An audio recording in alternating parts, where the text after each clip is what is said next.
In the peaceful village of Ndioma, where the morning sun painted golden patterns on the earth and the evening breeze carried the scent of roasted maize, there lived a young woman named Ifunanya.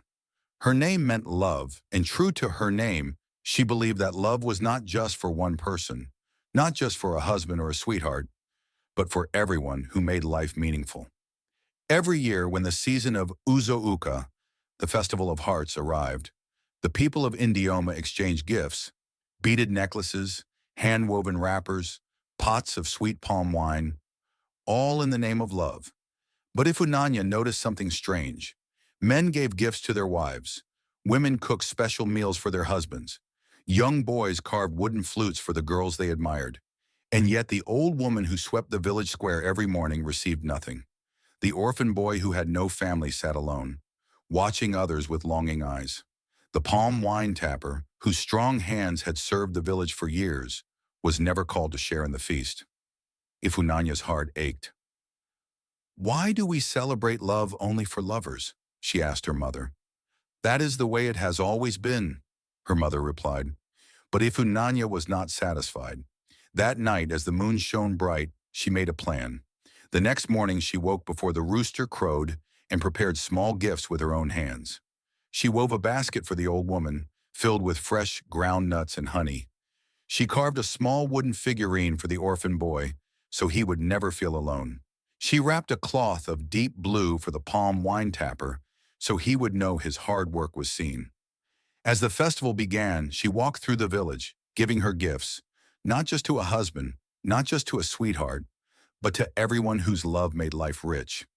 At first, people were surprised. "Why are you giving gifts to those who are not your family?" and they asked. Ifunanya smiled. "Because love is not only for one person. Love is for the hands that lift you when you fall, the voices that comfort you in sorrow, the hearts that share in your joy.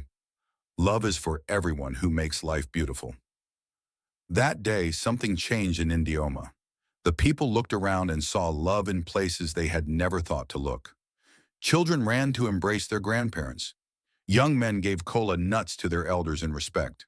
Women shared their food with widows and orphans. And so, the Festival of Hearts became something greater than before.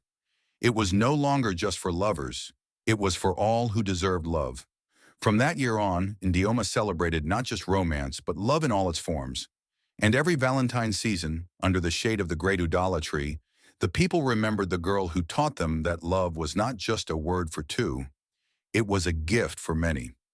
My dear friends, love is not just a whisper between two hearts. It is the song of a village, the warmth of a kind hand, and the light in a weary soul. Ifunanya's story reminds us that love is not just for sweethearts. It's for everyone who makes life beautiful, and it is meant to be shared. As we celebrate love this season, let's not forget those who are often overlooked. I challenge you, find someone and show them love. A kind word, a small gift, even a simple smile can change a heart. Share this story with those around you, and let's spread love beyond just romance. Don't forget to like, comment, and subscribe for more inspiring Storytime by Gladys. Who in your life deserves a little extra love today? Let me know in the comments.